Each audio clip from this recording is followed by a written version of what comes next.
Defensive Maneuver 6 is one in the USSD system that can be very effective if applied correctly. It's kind of too simple to mess up.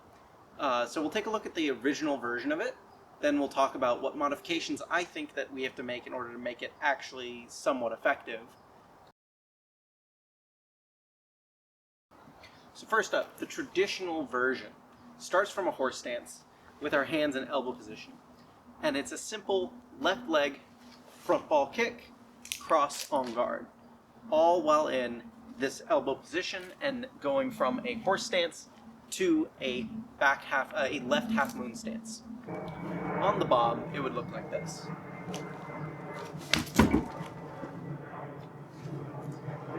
Now, a couple of things that I don't like about that.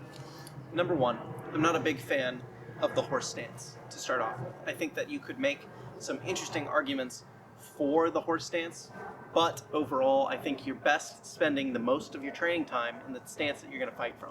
So for me, I start here in my basic fighting stance, hands up, on guard, ready to go, and I'm going to start all my defensive maneuvers from there, simply because I don't want to spend time, precious training time, in a horse stance.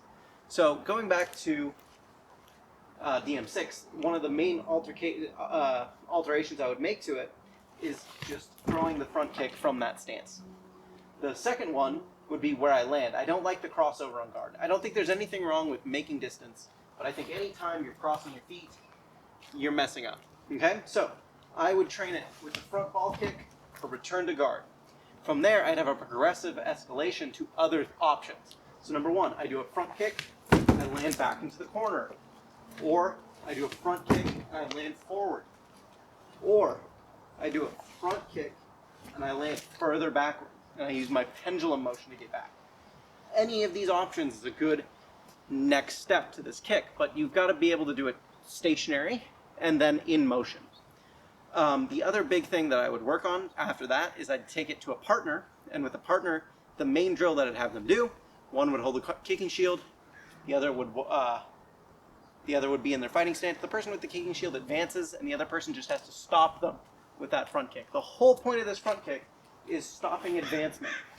You can use it for all kinds of different moves, but to start, you want to start off with just that, closing the distance.